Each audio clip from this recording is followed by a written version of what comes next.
Alright, magandang araw sa inyo mga boss, mga sir. Dito po ako ngayon sa Botolan. Property vlogging tayo, bakanting lote. Napakaganda ng area.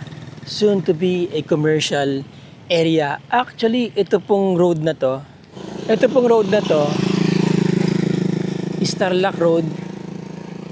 Yan po, papunta yan ng Iba at downtown Botolan. Ito naman, papunta yan doon sa pinaka proper ng Taugtog. Alright, bago ko po sa inyo i-discuss itong property, ito po yan, yung property binibenta. Paliparin po muna natin si Chokokoy para makita ninyo ang vicinity.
Ito pong road na to, kung nakita nyo sa drone shots natin, yung banda doon ay bayan ng Taugtog.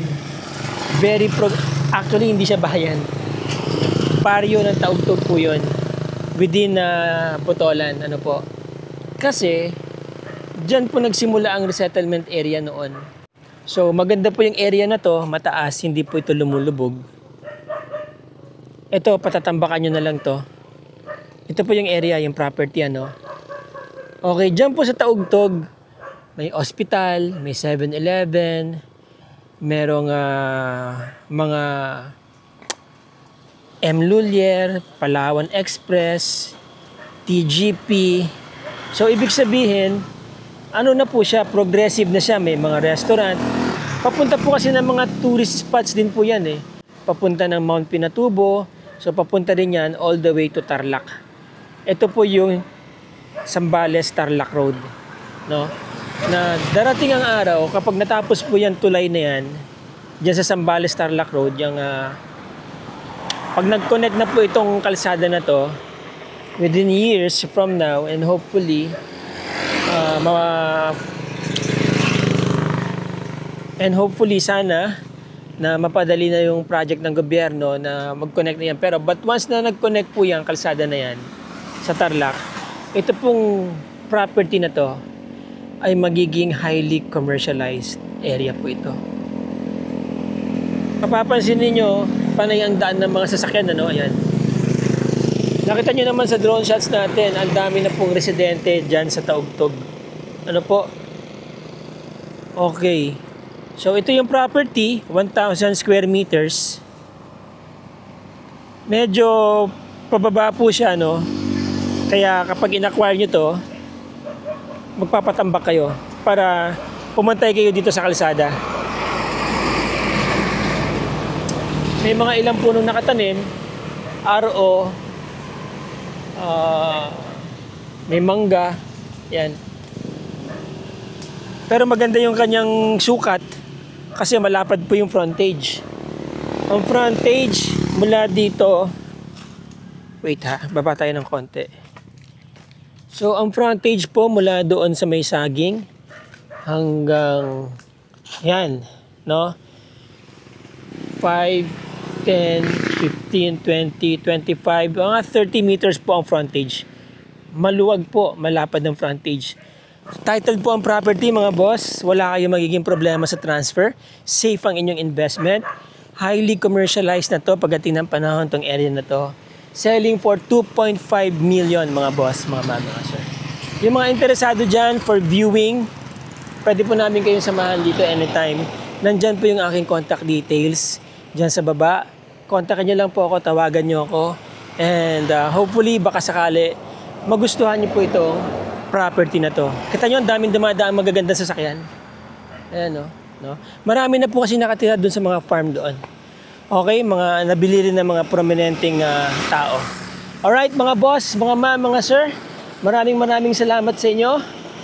Till the next video, ciao.